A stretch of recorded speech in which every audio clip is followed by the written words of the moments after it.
Assalamualaikum warahmatullahi wabarakatuh. I'm Aldi Ranto, and tonight I will be doing a consecutive interpreting as my interpretation class exercise.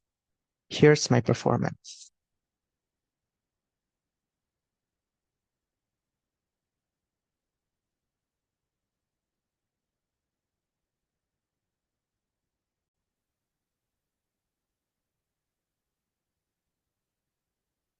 Gary 50% ekstra. Paling panjang, paling tebal, pasti kenyang. Lapar, waktunya Gary. Omongan lo emang bisa dipegang. Pilihannya sama, pasti coba beda. And now, meet the joy. Feels good from the first to last puff. Gives you unstoppable joy. The joy, rasanya bisa dipegang.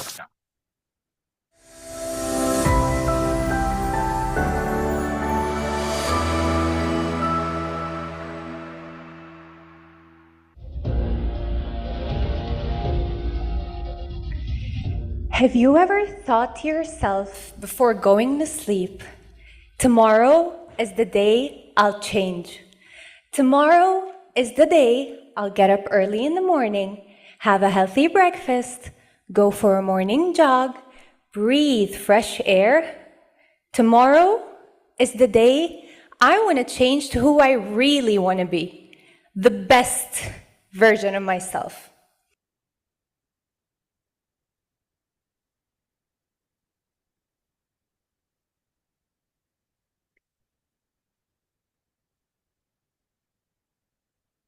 Mungkin Anda berpikir pada dirimu sebelum Anda tidur bahwa Anda besok akan bangun pagi, makan sarapan, menghirup udara segar, dan besok aku akan berubah menjadi versi terbaik dari diriku. Well, change doesn't come easy. You have to incorporate certain habits in your life that'll eventually lead to you becoming the best version of yourself. You'll also have to eliminate certain habits that are hindering your path. Well, how long will it take you to form a new habit or get rid of an old one? Most people will tell you it takes exactly 21 days for a person to form a habit or get rid of an old one.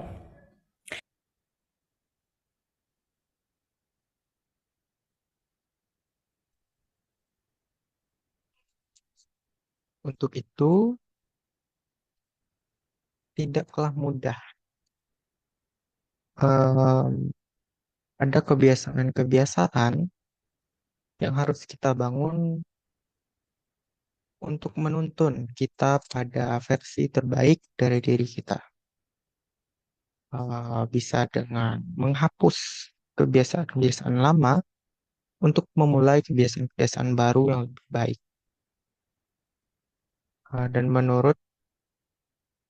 Dan kita manusia memerlukan setidaknya 21 hari untuk berubah atau memulai kebiasaan baru dan meninggalkan kebiasaan yang lama. I remember once in high school, one of my teachers told me it takes exactly 21 days for me to form a new habit. And I thought, this is my chance to become a bed maker. I thought that for the next 21 days, instead of getting up every day and yelling, "Mom, please don't forget to make my bed today," I thought I'd do it myself.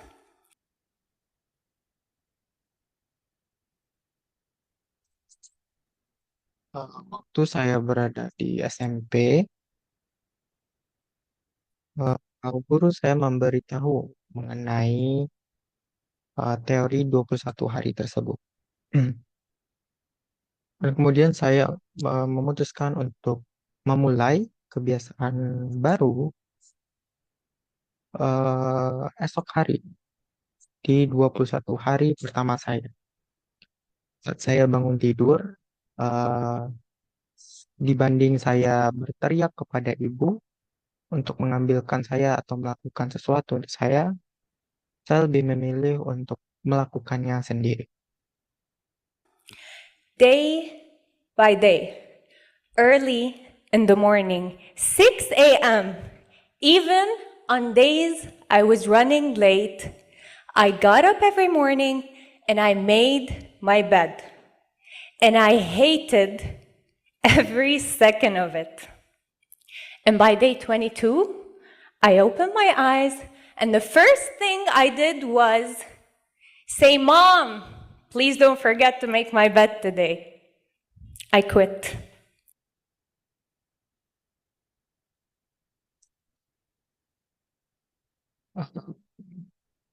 Hari demi hari aku lalui. Aku bangun pagi, jam 6 pagi, kemudian merapikan tempat tidurku, dan aku sangat membencinya. And of course, that was expected. And I thought, okay, maybe I'm just gonna be a little bit worse at life than bed makers. Whatever. I do not exaggerate if I say that this 21-day theory is the most famous myth in the world of self-development. Let's dive a little into our theory to understand where the number 21 came from and the reasons for its spread in self-developmental books and courses.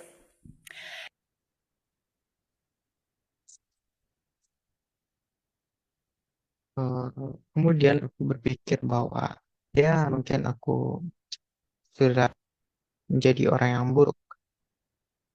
Dan teori 21 hari ini adalah teori pengembangan diri yang terbaik. Kemudian dari mana teori 21 hari ini datang? Dr. Maxwell Maltz was a plastic surgeon in the 1950s when he began noticing a strange pattern among his patients. For example, in a nose job, he saw that the patient took exactly 21 days to get used to start seeing his or her new nose. He also noticed that if a patient had an arm or leg amputated, the patient would acknowledge the feeling of their new limb for exactly 21 days before starting to get used to their new condition. Dr. Maltz published his theory in a book that went very famous in that era and sold over 30 million copies. And here, the conflict started brewing. And it made sense why people were starting to believe his theory.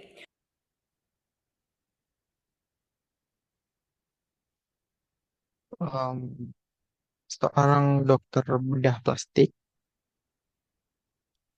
um,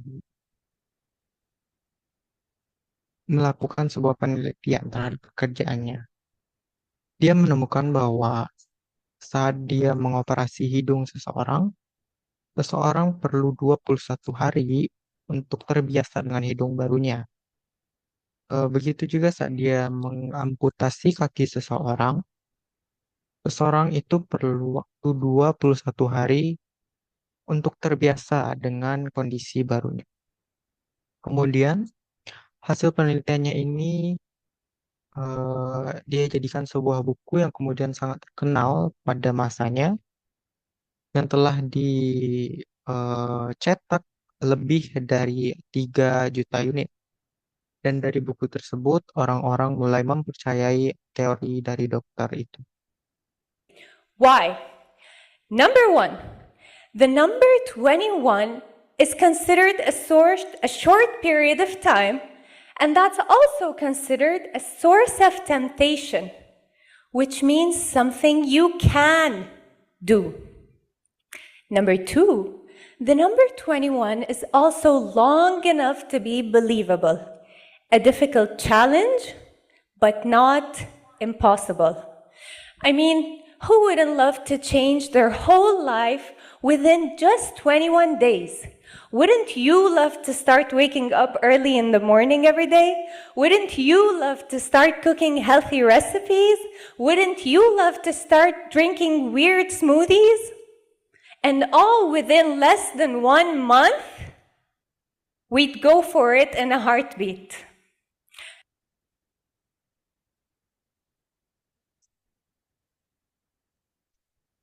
Dua puluh satu hari adalah masa yang singkat. Nah,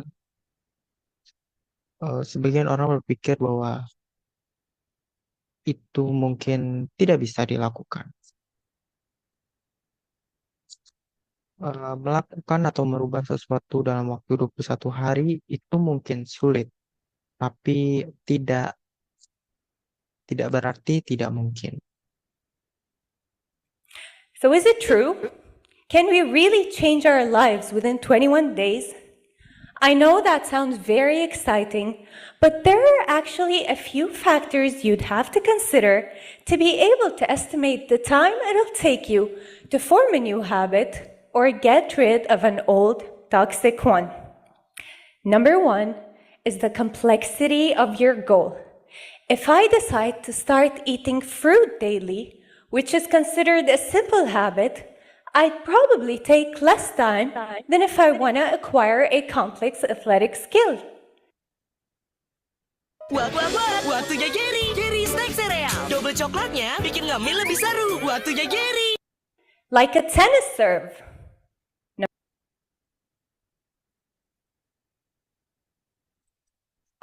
Ada beberapa faktor yang bisa membantu kita memulai kebiasaan baru.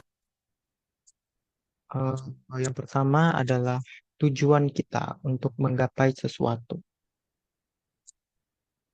Number two, behavior consistency affects the speed of acquisition.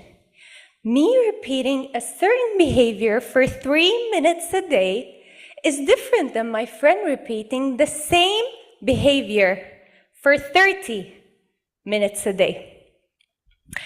So we want to clear things up. How long will it take us to form a new habit or get rid of an old one? And is there a reliable study that we can depend on? Answer is yes. There is a famous study by the psychologist Philip Lally titled How Are Habits Formed? The study followed 96 people over a period of 12 weeks. Each person chose a new 12-week habit to work on, such as drinking 3 cups of water before lunch or running for 15 minutes after dinner. After 12 weeks, the data was analyzed to determine the time needed to move from the old habit to start subconsciously carrying out the new one.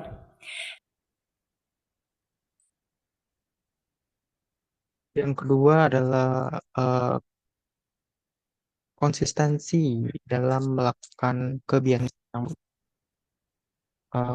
Bisa kita mulai dengan 3 menit setiap harinya atau mungkin lebih. Kemudian berapa sebenarnya waktu yang diperlukan untuk seseorang memulai kebiasaan baru dan meninggalkan kebiasaan lama. Seorang psikologi pernah meneliti dengan 69 orang sebagai objek penelitiannya. Dan penelitian itu dilakukan dalam 12 hari dan setiap orang diminta untuk dalam 12 minggu itu mereka diminta untuk melakukan 12 kebiasaan yang berbeda. And after 12 weeks, we found that it took approximately 2 to 8 months in order for the task to become a habit, and 66 days to be exact. The difference in time it took to form a habit was largely due to the task itself, the person, and their circumstances, as some were able to form the habit within 18 days, while others took 254 days. So, according to psychologist Lally, if you want to know the time required to form a new habit or get rid of an old one, the truth is that you may need 2 to 8 months and not just 21 days.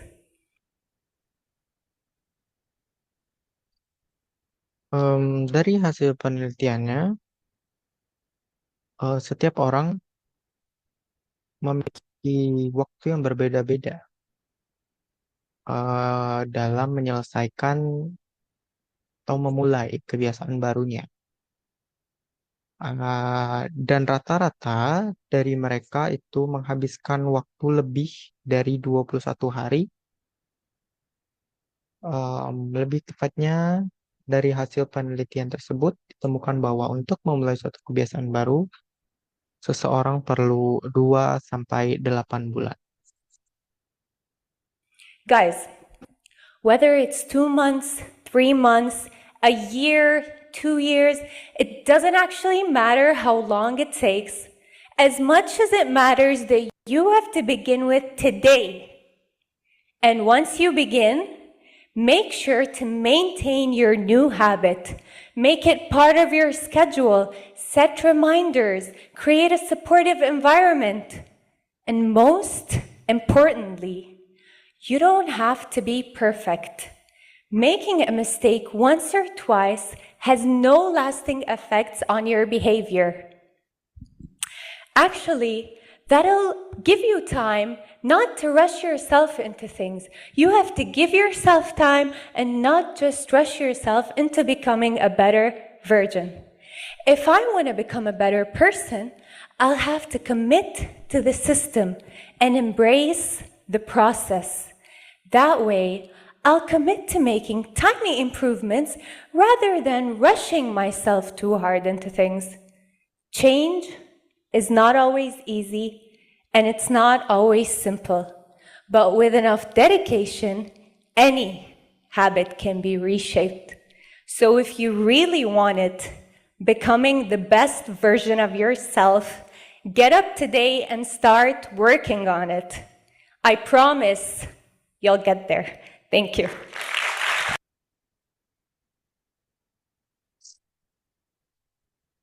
So,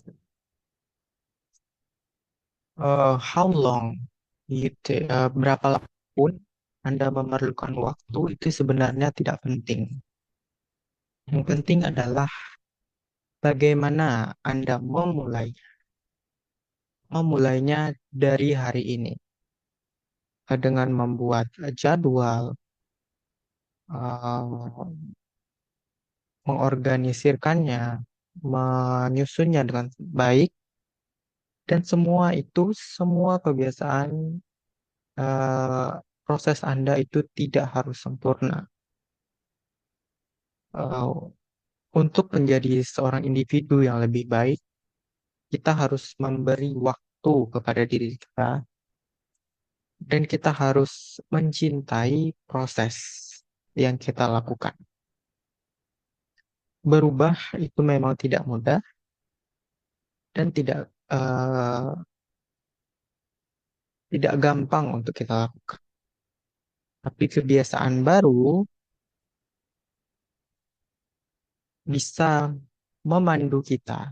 Kebiasaan baru yang lebih baik bisa memandu kita menjadi versi terbaik untuk diri kita sendiri. Bagaimana dengan cara memulainya dari sekarang?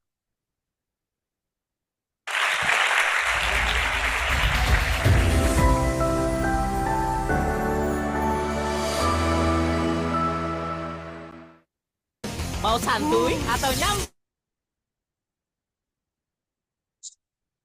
Baik, itu tadi penampilan dari saya. Terima kasih telah menyimak hingga akhir. Wassalamualaikum warahmatullahi wabarakatuh.